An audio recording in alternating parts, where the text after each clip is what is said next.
buenas noches, bienvenidos a su programa Café de Nadie. Nos encontramos como todos los martes con ustedes para analizar las noticias, analizar los acontecimientos en nuestro estado y en nuestra nación. Nos acompañan como siempre nuestros amigos panelistas, Baltasar Hernández Gómez. Público, buenas noches, Octavio, Enrique. Y Octavio Navarrete Gorjón. Buenas noches, Enrique Caballero, buenas noches, Baltasar, auditorio, buenas noches.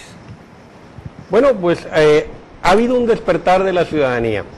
Después de esa visita tan cuestionada y tan publicitada de Enrique Peña Nieto a la Universidad Iberoamericana, hubo un estallido, ¿verdad?, de las redes sociales, de los jóvenes que han empezado a convocar a marchas, incluso a manifestaciones en contra de Enrique Peña Nieto, el candidato del PRI a la presidencia de la República. Y sobre este y otros temas vamos a estar platicando en su Café de Nadie. ¿Cómo ves, Baltasar, qué es lo que está sucediendo con este despertar? Bueno, Enrique, estimado auditorio, parecía que en México el dibujo político ya tenía los trazos, los colores, las texturas debidamente puestas en un cuadro a exhibir a los 110 millones de habitantes que conformamos a esta nación. Y evidentemente el 2012 se ha convertido en una sorpresa. Se creía a puntillas las encuestas transmitidas por los imperios mediáticos en México, por los intelectuales y comunicadores orgánicos que inundan la televisión y que penetran, se quiera o no, en los hogares mexicanos, y de repente este núcleo tan extenso, tan amplio y tan profundo como son los jóvenes, empiezan ellos a emerger, cual si fuera un volcán, no es poético, empiezan a emerger con respecto a esta visión que teníamos de que ya todo estaba conformado en los patrones electorales y que los jóvenes de alguna manera no analítica iban a participar. 3.5 millones de jóvenes hoy hay en el padrón electoral que van a votar por primera vez y hay otros 11 millones que van a votar por segunda ocasión y otros más dentro del padrón electoral. Esta gran masa, que no es una masa pasiva, se ha demostrado en los últimos días en México, y el detonante, no los que originan, sino quienes detonan esta situación, no es precisamente los jóvenes pauperizados por las crisis endémicas de México, sino se va a crear en la Universidad Iberoamericana, en una universidad jesuita, en una universidad que se ha quedado la idea de los jóvenes popis, sobre todo porque en los 80s un personaje de Luis de Alba decía el Pirurris. Luis González de Alba. Luis González de Alba era... Es el escritor, es cierto.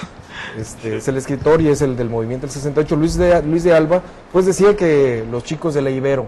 Pues ahora los chicos de la Ibero, y no guerrilleros ni ninguna parte de otras connotaciones que a veces dan estos intelectuales orgánicos, irrumpen en su propia alma mater, en su propia universidad, y le dicen no a Peña Nieto. Entonces, este detonante ha hecho que en los últimos días las redes sociales, los estudiantes de la UNAM, del Politécnico, del ITAM, de la Ibero y de muchas otras universidades, no solamente del Distrito Federal, sino en muchas entidades de la República Mexicana, irrumpan, salgan, digan que no son acarreados, que no pertenecen a ningún partido político, pero que definitivamente están en contra de la mentira y en contra de uno de los candidatos, precisamente el candidato del PRI. Esto es novedoso que viene a trastocar estos modelos analíticos que se tenían en la mesa como algo ya predispuesto. Yo nunca había visto una actividad de rechazo tan frontal a un candidato a la presidencia de la República. No lo recuerdo, la verdad, desde que tengo memoria no recuerdo que haya habido un rechazo tan tajante pues a un candidato. ¿Qué sientes tú, Octavio? ¿Esto es armado? ¿Es una estrategia? ¿Viene del PAN o del PRD? ¿O de dónde está surgiendo esto? No viene ni del PAN, ni del PRD, ni de ningún partido político. Me parece que lo que demuestra la actitud de los muchachos en la Ibero primero y después que se ha generalizado es una larga cadena de acontecimientos que estaban originándose en la sociedad mexicana muy profundamente, no es superficial, no es como dice la campaña del PRI ahora, ¿no? De René Juárez, de guerrero en la piel, no, es bastante profundo esto. Y ante el acontecimiento de las elecciones irrumpen, esa es la palabra, es una irrupción, un boom, una explosión, es comparable a un volcán, falta ver las dimensiones que va a tener, ya vemos que son muy grandes, pueden ser muy grandes, y el derrotero que va a seguir. Pero por lo pronto las campañas van a ser impactadas severamente por este elemento, y sea cual fuere el resultado formal de ellos, es decir, sea quien sea el presidente o la presidenta de México, lo que nos están diciendo los muchachos, una amplia capa de la juventud mexicana y sobre todo la más educada, es que el país no puede seguir con ese modelo de comunicación. Esencialmente ellos no están con ningún candidato, lo que cuestionan es la manipulación informativa cotidiana. Y era hora que ese sector de la inteligencia mexicana le diera un mentiz tremendo, como lo ha sido, a Televisa y a la otra cadena nacional de televisión. ¿De TV Azteca? De TV Azteca, pues para decir su nombre. El parangón con el 68 es evidente, también el 68 se decía, Díaz Ordaz de hecho lo dijo en un informe de gobierno, creo que fue el 5º informe, no pensábamos que nuestra juventud tan mimada, quiso decir, irrumpiera de esta forma, ¿no? Acuérdense que el 68 estaba coronándose el milagro mexicano, un crecimiento de 7.5% anual durante una década prácticamente.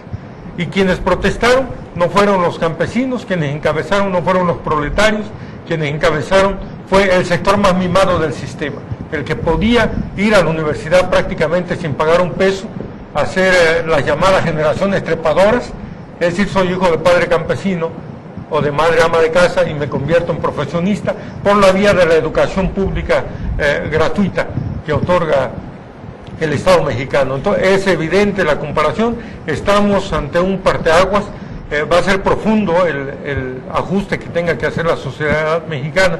Yo decía antes de lo del Ibero, Televisa va a cambiar, luego les voy a decir por qué pienso que va a cambiar. A mí lo que me preocupa es la respuesta que ha habido por parte del candidato del PRI o de su equipo, ¿verdad? Porque están ahorita organizando ya grupos de choque en contra de este tipo de manifestaciones. Y entonces ha habido golpes en Puebla, en Colima, unos muchachos desaparecidos en Veracruz, que iban a hacer una rueda de prensa para dar a conocer cómo habían sido golpeados. No llegaron a la rueda de prensa, estuvieron desaparecidos durante varias horas, sus celulares perdidos, sin contestar, y posteriormente llegaron en la noche, no les pasó nada afortunadamente, pero con miedo y ya sin hacer ningún otro tipo de declaración. Entonces, ¿qué es lo que está sucediendo? ¿Cómo está actuando, verdad, el grupo cercano al candidato del PRI que está tratando de controlar, verdad? Y eso me recuerda pues a una época muy autoritaria, ¿verdad? En la época de los 70s. De hecho, ya no quisiéramos vivirlo. En una primera respuesta parafraseó a Gustavo Díaz Ordaz. Citó a Gustavo Díaz Ordaz al pie de la letra cuando él responde provocadoramente a lo de Atenco en la Ibero. Y eso, la verdad, fue creo que encendió más los ánimos, ese pronunciamiento. La estrategia primaria de las elecciones estaban fundadas, sobre todo por quien lo han hecho creer que es el candidato puntero, estaba sustentada en la cuestión mediática, es decir, la imagen mercadológica del producto político del PRI. Con esta irrupción de la masa social que se presenta como la punta de lanza a través de los estudiantes universitarios y no de las universidades públicas autónomas, sino de la universidad privada, como es la Iberoamericana, va a hacer cambiar o va a tender a cambiar. Sin embargo, los primeros muestras del tratamiento de esta crisis para el PRI y para su candidato han sido, como dices, Enrique, peligrosamente autoritarias, peligrosamente, me acuerdo de un dicho de Carlos Salinas de Gortari con el cual lo suman a Peña Nieto como parte de ese equipo, en donde no oigo ni veo. Ni los veo ni los oigo. Entonces es peligroso porque entre líneas se está hablando de una vuelta de la clase política que está desoyendo estos gritos, pero no de manifestaciones masivas sin control, sino de gritos de la inteligencia de estos jóvenes universitarios que son ya el futuro de México y que tiende a descubrir que hay un PRI o que hay estrategas priistas que le apuestan a confrontarlos. En Manzanillo, en Colima, evidentemente, el día de anteayer se dio un caso muy peligroso en donde casi como Ku Klux Klan van contra los que no están de acuerdo y entonces empiezan a golpear. Esto es grave, ¿no? Sí. Sin embargo, ya empieza a corregirse. Peña Nieto acaba de decir que respetará tanto a los que lo apoyan como a los que no lo apoyan, y creo que ya es una corrección significativa de su campaña. Pero es una corrección en el discurso, claro, Fabio, no en los hechos. En los hechos están violentando el derecho a la libertad de expresión. No les va a salir. Lo que van a tener que hacer es tomar en cuenta el acontecimiento para tratar de inmiscuirse en las redes. De hecho, ya tienen equipos de redes falsas, donde se reúnen un montón de gente, y lo acabo de descubrir en el seguimiento que lleva la jornada. Todas las menciones en contra de López Obrador son idénticas, digamos 31, y 31 de menciones positivas para Enrique Peña Nieto. En cada minuto lo van cambiando, y me fijé en ese detalle, son los mismos. Claro. Es posible rastrear este tipo de cuentas. Tú como economista, hubo un economista en el siglo XIX, Malthus, en donde maneja el crecimiento de la oferta y la demanda de manera exponencial. Si nosotros consideramos que hubo 50,000 jóvenes marchando, esto no se queda en 50,000 personas, eso va a crecer exponencialmente, y esa es la gravedad que tienen que analizar y tienen que comprender los analistas del PRI y también los analistas, los estrategas de Josefina Vázquez Mota y de Andrés Manuel López Obrador. Aunque a simple vista pareciera que el más beneficiado por eso es evidentemente la izquierda, López Obrador. Con este y con otros temas vamos a continuar aquí en su programa Café de Nadie. No le cambie de canal, siga con nosotros.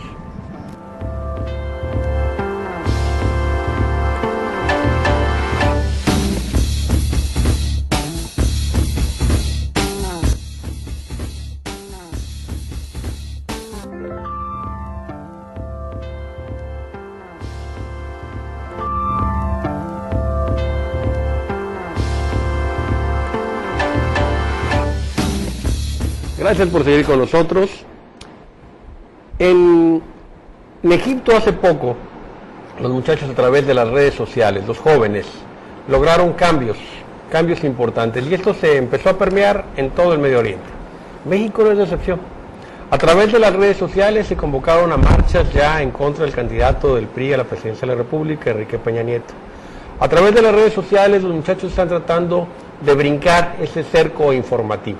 Y cuando hablo de muchachos, no hablamos nada más de muchachos de 18 o de 20 años. Son muchachos de 18 a 35 años que están informándose a través de las redes sociales qué es lo que está sucediendo, qué es lo que pasa en nuestro país, y lo buscan como una alternativa fiable, porque a través de los medios, de las televisoras nacionales, de las dos cadenas, las dos de las cuales están inmersas en el proceso electoral, porque tanto una como otra tiene ya sea la hija del dueño como candidata a senadora y el otro a la hermana, ¿verdad?, del director de noticias, del vicepresidente de noticias, lo tienen también como candidatas a senadoras. Entonces es claro que hay una manipulación informativa y que entonces hay un descrédito ya en la información que te puedan ofrecer. Octavio, ¿qué piensas del futuro de este movimiento? Yo creo que va a influir definitivamente y muy grandemente en el desarrollo de la sociedad mexicana, sobre todo en la ampliación de las libertades democráticas. No se puede seguir en un país así, es lo que nos están diciendo los muchachos. Ellos no van con un programa predeterminado, no hay partidos políticos, se han mostrado incluso antipartidistas, pero ellos van con una sensación profunda de hastío. No saben tal vez lo que quieran, pero sí saben lo que ya no puede tener este país. Saben lo que no quieren. Y no puede tener una televisión, unas cadenas televisivas que nos estén vendiendo una realidad distinta a la que uno ve cotidianamente. El problema aquí fueron las encuestas. Esa idea de que hay un puntero que lleva 20 y tantos puntos arriba de todos los demás y que uno no lo ve ni en Guerrero, ni en el Estado de México incluso, ni en el Distrito Federal, ni en ninguna parte. Eso fue la gota que derramó el vaso.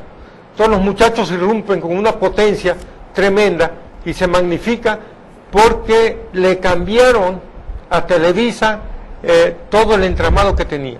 Esto ya iba muy facilito, vamos a hacerle así, al rato hasta podían meter algún algoritmo ahí y ir aumentando, quitándole votos a candidatos, y este es el que ganó. Y resulta que no, que ya hay redes sociales. Imagínense lo que hubiera sido el 68 en México si hubiera habido este instrumento que son las redes sociales. Otro gallo nos cantaría. No había eso, tuvimos que conformarnos. Hay que revisar el 3 de octubre o el 2 de octubre en la tarde los noticieros, que ya estaba López Dóriga y todos esos ahí, a ver si dijeron media palabra de la matanza que estaba haciendo sobre todo Zabludovsky, el gobierno mexicano de lo mejor de la juventud mexicana, en el centro de la Ciudad de México, en el corazón de la patria. Asesinaron a cientos de estudiantes. Hoy no va a pasar eso, hoy hay más libertades, se ha conquistado más libertad, y los universitarios sobre todo están utilizando muy responsablemente las redes. Ya llevan varias movilizaciones sin ningún problema. Al contrario, los agredidos son ellos. Pero yo insisto, yo creo que Peña Nieto va a cambiar y lo que tiene que hacer es incorporar, debe haber priistas ahí, debe incorporar ese movimiento de alguna manera a su causa. Aquí lo interesante sería ver si en un momento dado esta inconformidad, ¿verdad?, ciudadana demostrada por los muchachos, por los jóvenes, pudiera cristalizar o llegar a convocar algún tipo de alianza electoral que pudiera revertir totalmente los resultados de la elección. En política nada está escrito. Yo parto de la idea con respecto a lo que pasó en Egipto, en el África musulmán, Egipto y Libia, de que las revoluciones, y tengo 2 ensayos al respecto, las revoluciones no se van a dar por las redes sociales, las revoluciones se dan en el seno de las sociedades que enfrentan una crisis existencial en lo económico y en lo político, en lo cultural, en todas las ramas del quehacer humano, y creo que sí son detonantes las redes sociales, pero que hablar ya de revoluciones es bastante más complejo. Lo que creo que está pasando en México es, primero, que hay una juventud amplia, no solamente la pauperizada, las clases bajas, sino las clases medias y altas, en voz de esta juventud, que están reclamando primeramente que hay una comunicación, que hay un sistema comunicacional que está en el imperio de los grandes consorcios mexicanos. Hay un rechazo total a esta fuerza mediática, en donde evidentemente no compagina lo que están sintiendo, percibiendo y viviendo con respecto a este cuerpo noticioso que parece que todas las noticias y todas las opiniones son iguales, cuando realmente hay un claro oscuro en la realidad nacional. Sí, de hecho, los más informados son los más inconformes. Los que tienen un mayor nivel de estudio son los que están en este momento. Sí, así es, Enrique. Y los comunicólogos funcionalistas habían dicho por muchos años que la comunicación era como una aguja hipodérmica, en donde todo lo que transmitían los medios de comunicación iba directamente al cuerpo societal, a la sociedad civil, y que ellos aceptaban. No es cierto. Ya no. Los medios no inyectan y evidentemente tienen un producto directo de lo que están anunciando. Hay una capacidad de análisis, una capacidad de hacer criterio. Hoy lo demuestran los jóvenes mexicanos con esta y otras marchas que va a haber, y ahí sería el problema de cómo capitaliza cada uno de los partidos. Creo que quien puede capitalizar más es el obradorismo, ni siquiera las izquierdas, como le dicen ahora al PRD y a las coaliciones, sino el obradorismo. También Josefina Vázquez Mota ya está llamando a participar en esto, también queriendo concretar cierta capitalización con respecto a esta juventud inquieta. También otra de las secuelas es que esos 37 días que faltan no le van a alcanzar a quien originalmente pensaba que se la iba a llevar de gane con esos 20 y tantos puntos que dicen muchas encuestadoras, principalmente la de GAI San Milenio, que es por demás falaz, en donde se le daba por descontado que era el candidato favorito y que las grandes masas iban a votar por ellos. No van a alcanzar los 37 días para todos los candidatos que se estaban colgando de Enrique Peña Nieto, sino que ahora tendrán que pelear realmente en la arena política electoral local, regional, para adoptar y adaptar los votos, porque la ola y el efecto de estos movimientos de jóvenes, de estudiantes en las redes sociales, viene a trastocarles esa estructura planificada desde años pasados, sobre todo por el PRI y por los imperios mediáticos. Aún en la encuesta de Milenio Jaiza, que obviamente tenemos que dudar ya de los resultados que presenta, ubica en los niveles más bajos a Enrique Peña Nieto con 41 puntos y con 15 puntos de diferencia con Josefina Vázquez Mota. Las brechas se acortan. Así es, se están acortando. Y bueno, la encuesta de Demotecnia de María Las Heras pone a Peña Nieto con 39 puntos y a Andrés Manuel López Obrador con 31 y a Josefina con 26. O sea, se acortan, ¿no? Así es. Ya hay una posibilidad de revertir esto en los días que quedan. Es una realidad. ¿Se logrará hacer esa reversión? Es algo que tenemos que ver todavía. Yo sostengo incluso la misma idea que he tenido expresada desde hace 5 programas. Están escamoteando esas encuestas un caudal de votos muy grande para Josefina Vázquez Mota y sobre todo para Andrés Manuel López Obrador en el segmento de los indecisos. No es posible que con esta explosión estudiantil universitaria haya un segmento muy grande de indecisos en México. La impresión que me da es que los mexicanos ya tomaron esa decisión. La impresión que me dan estas movilizaciones es que el espectro político se va a mover en México a la izquierda. Y es la impresión que he tenido desde que decían, acuérdense, que Peña Nieto llevaba 30 puntos, 25 puntos arriba. Sí, aquí lo curioso, Octavio, ya lo estábamos platicando antes fuera de cámara, de que hay un grupo muy importante de ciudadanos, primero, que no aceptan ser encuestados. Los que no aceptan ser encuestados, pues no sabemos hacia dónde van, ¿no? Primer punto. Segundo, de los que aceptan ser encuestados, hay un 25% de indecisos. De ese 25% de indecisos, la misma encuesta te dice que el 90% no votaría PRI.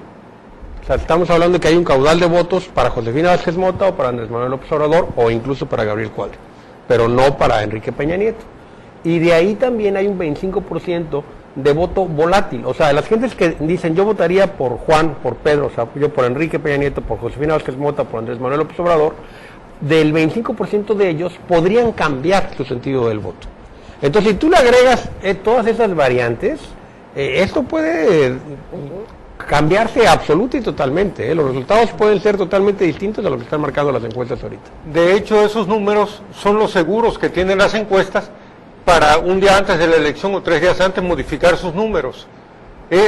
Son seguros que tienen, no quieren hacer el ridículo ya. Yo por eso pienso que incluso Televisa va a cambiar en esta coyuntura.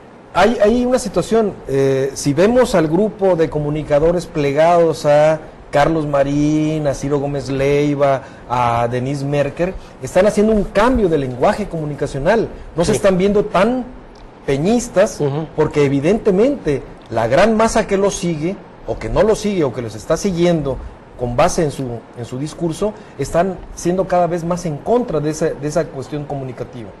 La otra situación es que evidentemente trastoca la campaña electoral, van a tener que hacer modificaciones tremendas, y en ese sentido yo recomiendo a todos nuestros escuchas, a todos los que nos observan todos los martes, a que lean el artículo de John M. Ackerman, que sale en varios medios de comunicación y que sale en la revista Proceso, en donde da cuenta de que se les olvida a las encuestadoras decir que de cada 10 casas habitación que encuestan, hay un 70% de ellas que no dicen por quién van a votar, por miedo, por desazón, porque no lo quieren expresar, por muchas razones, y que solamente el 30%, que es el que contesta, da cifras con respecto a estas inclinaciones de intención de voto que tienen, lo que significa que hay un 70% que no sabemos y que no están reflejadas en las encuestas,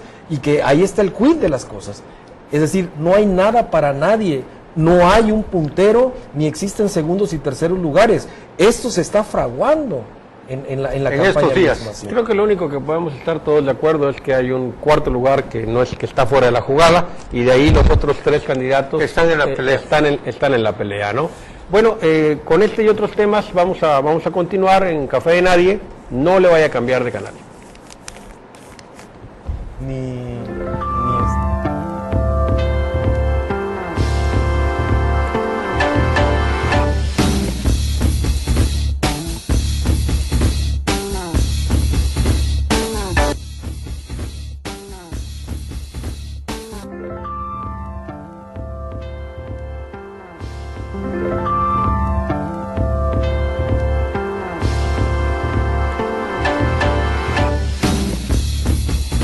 Gracias por seguir con nosotros. El general Tomás Ángeles, general de división, que fue subsecretario de la Defensa Nacional, fue detenido. Fue arraigado por la Procuraduría General de la República y se está investigando a él y a otros dos generales por posibles nexos con el narcotráfico. Esto es un tema importante, sobre todo de que Tomás Ángeles había participado en la Fundación Colosio en un foro como asesor en materia de seguridad nacional del candidato priista Enrique Peña Nieto. El candidato priista se deslinda totalmente del general Tomás Ángeles, diciendo que no tiene absolutamente nada que ver con su participación, y bueno, aquí va a ser interesante ver qué es lo que finalmente resulta de esta investigación, cuál es la última palabra de la Procuraduría General de la República. Debemos de recordar que todos son inocentes hasta no probar lo contrario, y bueno, está ahorita en este momento indiciado. Para parafrasear a Santiago Krill, hay un sospechosismo, ¿no? Que a partir de la presentación del general Ángeles en un foro de Enrique Peña Nieto es indiciado. Pero sí es importante mantener una vigilancia estrecha sobre los mandos militares en este tipo de campañas electorales. En la campaña pasada hay que recordar que en agosto fueron tomados prisioneros Mario Arturo Acosta Chaparro y el general Quirós Hermosillo, y fueron indiciados por delitos federales, digamos. procesados y encarcelados, ¿no? En el campo militar número 1, en la cárcel militar que hay ahí. Pero ahí había una gran tradición, tanto Acosta Chaparro como Quirós Hermosillo habían sido acusados reiteradamente de violación a los derechos humanos. Lo que nadie supo, en ese momento se supo después, es que sí estaban haciendo visitas a algunos cuadros militares en función de que iba a asumir el poder Vicente Fox, ¿sí? Entonces hay que recordar eso. Me parece que ya hay tres, ya no nada más es el general Ángeles, es otro que tiene apellido en inglés, y luego Escorcia, que lo vinculan con la campaña de seguridad de Andrés Manuel López Obrador, ¿no? Entonces hay que tener mucho cuidado, no hay que permitir que se abuse, digamos, de la cuestión electoral para hacer ciertos castigos en el renglón militar, pero también es un aviso para los mandos militares de que deben guardar compostura en este momento. Es un momento muy delicado de la patria. El ejército, ni completo ni en parte, el ejército mexicano puede aventurarse a una situación distinta al cambio civil en México Pacífico. ¿Está el ejército involucrado en el narcotráfico? ¿No lo está? Se ha dicho que los estragos de la llamada guerra contra el crimen organizado de Felipe Calderón Hinojosa son los más de 50,000 muertos, que es la economía en crisis, que es el cierre, que es la huida de pobladores de sus centros de trabajo, de sus casas, de los secuestros. No, los estragos también, en este caso, lo asume la propia institución castrense. La milicia mexicana, que siempre históricamente había sido conocida como de alto rango de confiabilidad para la masa mexicana, hoy es trastocada por esta guerra de Felipe Calderón. Hoy mandarlos a esta guerra, hacer civil la operación militar, ha traído como consecuencia que se aumenten los actos de corrupción de algunos miembros de su tropa, de algunos oficiales, jefes y mandos del ejército. Y bueno, independientemente si son o no culpables, lo que sí creo es que en estos estragos del crimen organizado, de esta guerra contra ellos, los militares han sido muy golpeados. La institución castrense, los militares y los marinos, en esta guerra donde los han metido, algunos con mucho efecto, otros analistas dicen que donde se paran los militares y los marinos es donde crece más los efectos del narcotráfico, eso estaría viéndose en las estadísticas, ha sido golpeada, ha sido hoy en día militar y marino también significa no respeto a los derechos humanos, significa corrupción, significa fuerza bruta, cuando era una de las pocas instituciones mexicanas que contaban con el aval de los mexicanos de todas las edades. Sigue siendo, ¿eh? Sigue siendo de las más respetadas. Esto trastoca el sobrino nieto de Felipe Ángeles, villista, anticarrancista. Es un duro golpe, no para Tomás Ángeles, ni para su familia, sino para toda la institución castrense. Es decir, es golpeada por esa situación, independientemente si es o no culpable, junto con los otros dos generales que han apresado en este momento, que los tienen indiciados en casas de seguridad. Y esto golpea pues a los equilibrios, al establishment, dicen los gringos, con respecto a la pureza y a la sensibilidad de algunas de las instituciones del Estado. Yo quiero ver el lado positivo. El lado positivo sería que nadie está por encima de la ley. Que si en un momento dado, aunque haya sido subsecretario de la Defensa, si estuviste involucrado con algún proceso, vas a ser sujeto de investigación y si eres culpable vas a acabar en la cárcel. Creo que ese es el argumento oficialista del presidente de la República, pero si le escarbamos, vemos que detrás de la detención, sobre todo de Tomás Ángeles, general de división, subsecretario de la Sedena, están los intereses de una pugna que había entre él y el general Galván, todavía secretario de la Defensa Nacional, y de Genaro García Luna, el secretario estrella de este sexenio de Felipe Calderón. Atrás de esto hay unos intereses de alguien que ha sido sumamente protegido, que es Genaro García Luna. Y en ese sentido, vamos con Krill y vamos con Fox, el sospechosismo también no deja de aparecer. No digamos solamente que esto es un acto juarista de anticorrupción. Peña Nieto dice, entre una de las cosas, que va a hacer una contraloría fuerte anticorrupción cuando tiene a su lado a un Moreira, ya ahorita alejado del bullicio y la falsa sociedad y de a los, un Montiel, de los hoteles, a un tío Montiel, ¿no? Entonces, creo que la cuestión de la detención militar trae muchas aristas, ¿no? No solamente el limpiar al instituto militar, sino también la cuestión de la corrupción que ha penetrado aún más en esas dependencias, de la defensa a ultranza de secretarios de Estado que han incumplido con la función de garantizar la paz y la tranquilidad social. Yo creo que no se debe utilizar el Estado, ¿verdad? Definitivamente no debe utilizarse el Estado como un mecanismo represor de forma política, ¿no? Eso estoy totalmente de acuerdo. Pero también estoy de acuerdo que nadie debe estar por encima de la ley. Claro, y en eso coincidimos, ¿no? Por lo pronto la DEA ya dijo, la primera declaración que dijo fue que no era el único general o los únicos generales involucrados en el narcotráfico. Ellos deben tener algunos archivos en sus manos y pareciera que esto va a calar hondo, va a motivar mucha movilización al interior de la Fuerza Armada. Hay suspicacia, no va a ir más allá de eso, estamos muy alejados por razones de la misma dimensión del ejército de un golpe de Estado, de un golpe de Estado técnico, hay que descartarlo de entrada, descontado, ¿no? Pero por fortuna tenemos un ejército como el que tenemos, o sea, hecho por clases populares esencialmente formadas. A diferencia de Argentina, de Paraguay, no, en Uruguay, Argentina, en Chile, así es, deben tener las mejores familias terratenientes, de terratenientes y de ricos, hay que decirlo, de ricos, de lo que sea, deben tener un militar en su familia. Entonces, sacerdote y militar. Sacerdote y militar, sí, entonces son sociedades muy elitistas y son tipos muy elitistas los militares. En México no. En México el ejército mexicano sigue siendo un canal de superación social de gente muy humilde que entra a las instituciones armadas para superar su situación de pobreza y que hay una rotación permanente, entran y están saliendo, no hay carreras militares muy largas en México.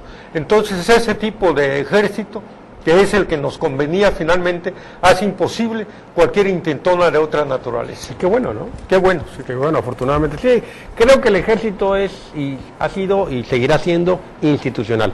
Independientemente del grupo político que llegue en el poder, el ejército se seguirá comportando pues a favor del del bienestar de todas las Es un ciudadanías. baluarte la institución militar, ¿no? Es cuna de movimientos institucionales que dan fortaleza al Estado, pero que tiene que ser modificado porque los actores políticos y la clase política hoy emergente a través de las administraciones, las últimas administraciones, creo que han demeritado a la institución. Han demeritado del y lo han ejército. usado mal. Algo que se dice, por ejemplo, de la guerra famosa contra el narcotráfico es que no debió haberse metido, cuando menos en la dimensión en que lo está, al ejército mexicano en pleno. Ya con la Marina ya no se corrió el mismo error, no se cometió el mismo error. Con la Marina lo que hace son Grupo de élite. un grupo de élite, comandos y muchos servicios de inteligencia. Cuando va el carro marino, es que ya está el helicóptero disfrazado en un taller mecánico, le quitan la capa, empieza a volar y ya está el capo atrapado sin mayores problemas, sin romper un vidrio. Porque había cierto demérito del ejército mexicano. Claro. Entonces tuvo que hacerse, darle mando en El ese sentido recambio, sí. operativo Hay a que la Marina. recordar que la Marina, la Armada de México, es la que abre el desfile del 20 de noviembre. Es la primera vez en la historia de México que no lo abre un contingente del Ejército de Tierra, sino que la Armada de México encabezó el desfile de nuestras Fuerzas Armadas el 20 de noviembre pasado. Algo, si simbolismo tienen las cosas, algo debe significar eso. Pasando a temas locales, dentro de un mes y una semana vamos a tener las elecciones también a presidente municipal y a diputados locales. Y hoy arrancaron Las campañas. las campañas políticas. Y un arranque, 37 días que no alcanzan para mucho. Algunos están en el jolgorio porque son campañas fast track, otros dicen que no es suficiente 37 días, pero lo que sí es cierto es que los partidos políticos en Guerrero, con los candidatos municipales y diputados locales, están enfrascados en luchas intestinas. Es decir, el problema no es en el electorado, el pedir el voto al electorado. El problema primario de los organismos políticos en Guerrero es primero zanjar y cubrir heridas, porque al interior hay una desbandada terrible, hay una pugna por las regidurías, por las diputaciones, por tener ciertas parcelas y cotos de poder, en el que es importante, pues, primero que se diriman al interior de ellos. Bueno, aquí lo interesante es que RTG ha demostrado su apertura y bueno, esta mañana tuvimos aquí a los 4 candidatos a presidentes municipales en el programa Medios al Mediodía con el director Misael Habana de los Santos, cada uno con el mismo bloque de espacio, cada uno con 30 minutos, presentándose a la ciudadanía y presentando sus propuestas. No le cambie de canal y seguimos aquí con Café de Nadie.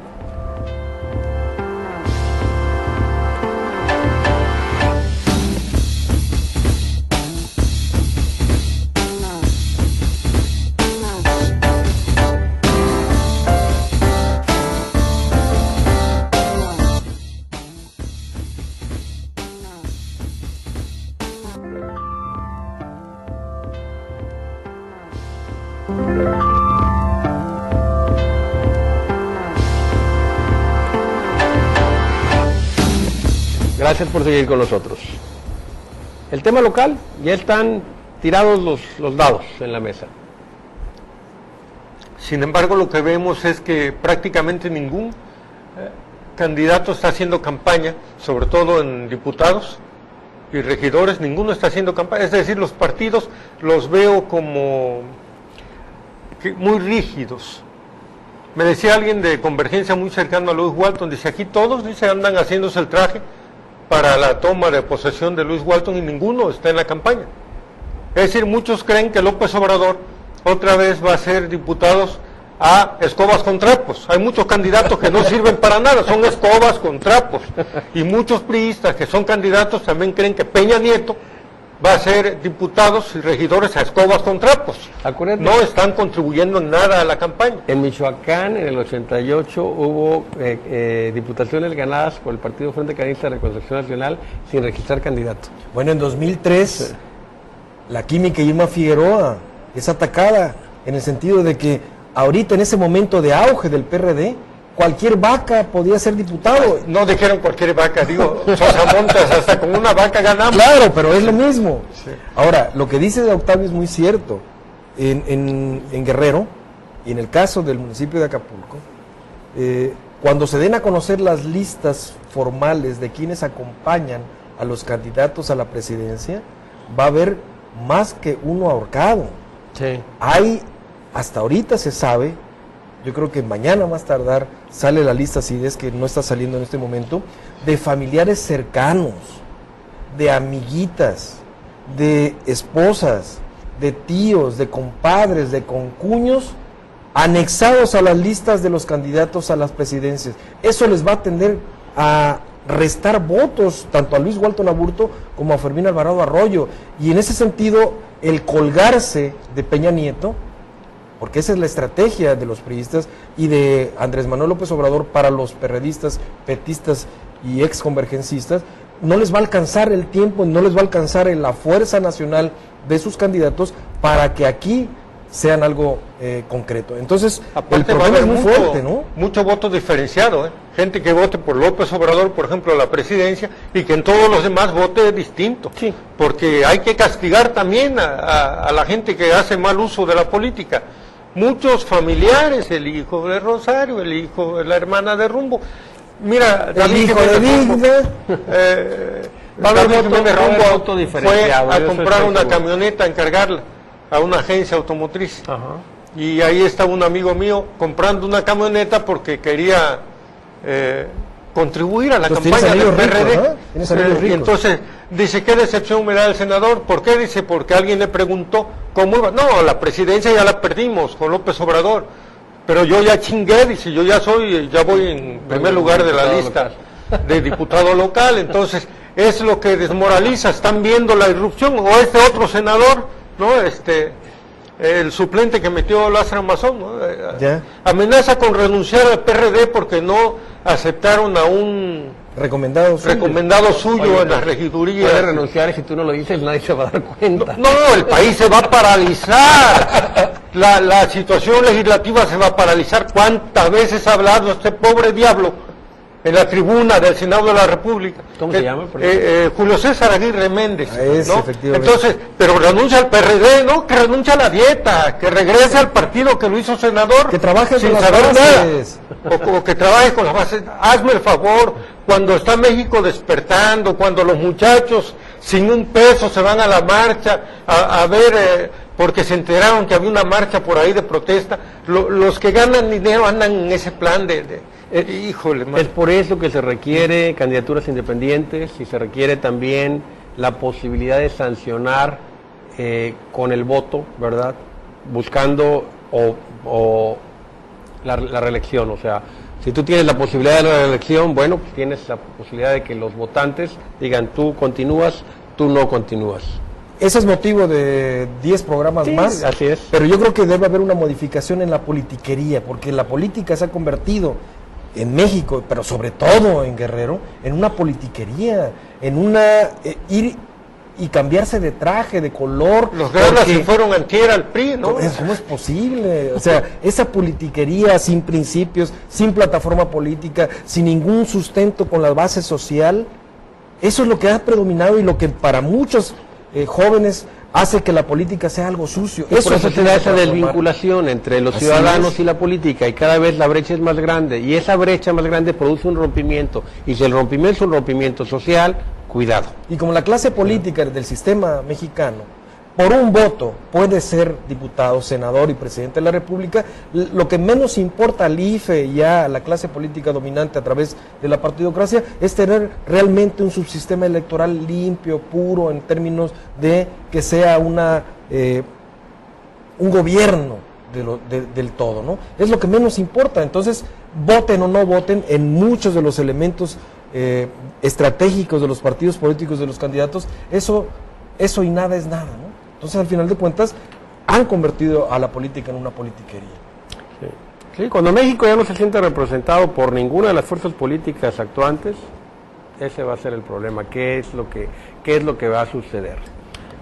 Bueno, hoy es 22 de mayo y hay varios personajes ilustres, ¿verdad?, que festejan su nacimiento. En 1859 nació un escritor que yo creo que todos de jóvenes lo llegamos a leer, Sir Arthur Conan Doyle, más conocido sobre todo por la creación de su personaje, ese detective famoso que es Sherlock Holmes.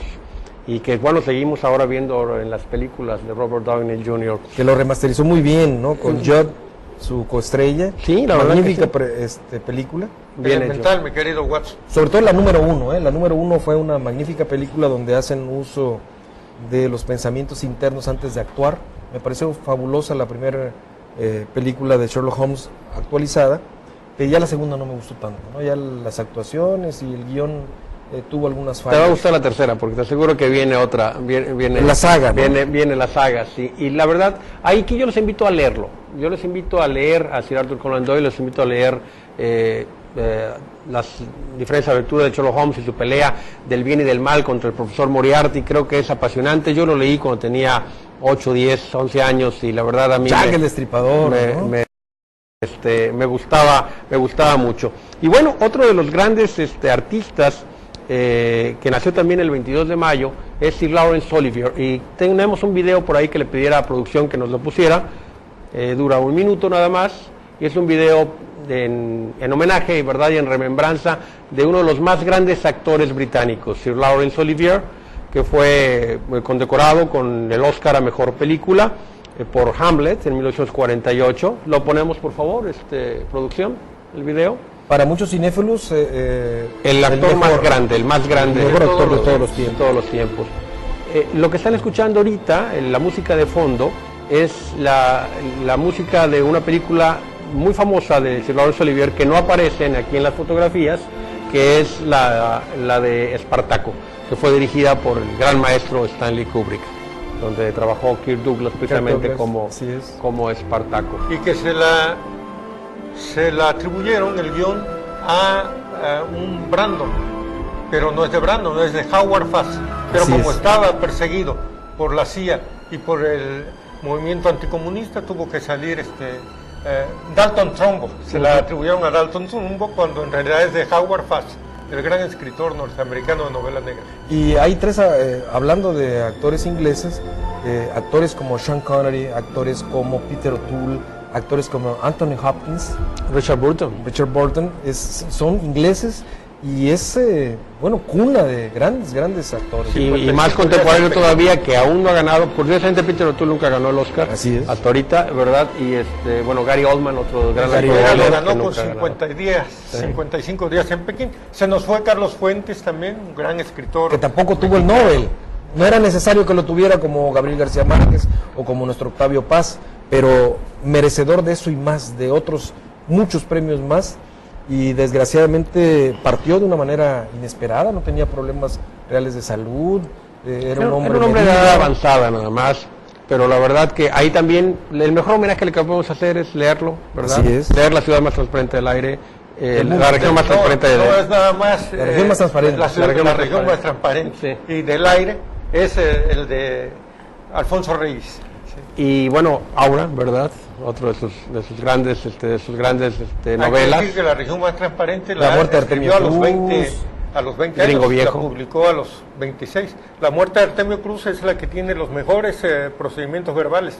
De Yo tú él, acuérdate. Yo creo que ese es el mejor. Es el mejor. Después también La región más transparente. Terra Nostra, después que es muy densa. Es muy densa, pero aparte empezó a descuidar un poco. Ahí en Terra Nostra, búscate la edición de Grijalvo en la página 110, un manco se está lavando las manos. Entonces ya de ahí no me empezó a gustar mucho a mí pero me leí La cabeza de la hidra, Aura y por supuesto La silla del águila. Y yo creo que eso es cuando muere un ser tan fascinante como Carlos Fuentes Macías, muchos se cuelgan cuando no lo han leído, ¿no? Y en Twitter, y en Facebook, y en correos electrónicos, y en pláticas de café. Todo el mundo parece conocer a los que ya han dejado de existir en este plano material, pero no lo han leído. Correcto. Nos deja una congruencia también, un gran ejemplo de congruencia a propósito de los jóvenes. Cuando Gustavo Díaz Ordaz fue nombrado embajador de México en España, Carlos Fuentes lo era en Francia, de México. Y renuncia. Y renunció en cuanto el rey recibió a Gustavo Díaz Ordaz y le otorgó el beneplácito, que había tardado 15 días en otorgarse. Estaba en un hotel de Madrid y no lo recibía el rey. Cuando lo recibe en ese momento, Carlos Fuentes, emulando aquel gesto tan grande de Octavio Paz, cuando renunció a la Embajada de México en la India el 3 de octubre de 1968, Carlos Fuentes abandonó dignamente la Embajada de Francia. Aunque el claroscuro es como escritor, como ensayista, como cuentista, como ser humano en la vida pública, mis respetos. Pero también es cierto que era un gran crítico del sistema político mexicano, pero en gobiernos en turno pareciera que se acomodaba siempre. Sí, siempre se acomodaba. Entonces, en ese sentido era el claroscuro. Era un gran intelectual. Fernando del Paso siempre ha sido priista. Siempre ha sido priista, el de Palinuro de México y Noticia del Imperio. Sin embargo, cuando quisieron desaforar a López Obrador, encabezó la marcha en Guadalajara. Es decir, la inteligencia está por encima de esos partidarios. Hay que valorar la inteligencia, pero hay que señalarlo también. Hay que señalarlo, claro. Nada más. Bueno, yo me quedo con ese gesto de Carlos Fuentes. Hablando de los talentos, quiero comentar rápidamente, ya para despedir el programa, que una mexicana, Cecilia Durán Mena, participó y gana en un concurso de ensayo con una obra que se llama Escribir. Y una bella obra, dice: en muchos sentidos escribir es como pintar. Plantea un reto parecido, que es enfrentarse al blanco, al vacío. Es difícil forzar la inspiración. Cuando las musas no te visitan, todo es blanco. Sigue habiendo talentos mexicanos, me da gusto. Y bueno, pues muchísimas gracias por estar con nosotros aquí en su programa Café de Nadie. Baltasar. Bueno, pues muchas gracias a todos los que nos siguen. Son bienvenidas sus opiniones, sus comentarios, sus críticas. Nos sentimos halagados de que este programa, ya que cumple un año al aire, sea bien visto por todos ustedes. Les agradecemos siempre su puntual asistencia. No le cambien de canal los martes de 9 a 10 de la noche, porque aquí estaremos todos. Gracias, auditorio. Buenas tardes, Enrique. Buenas tardes. Buenas noches, Baltasar.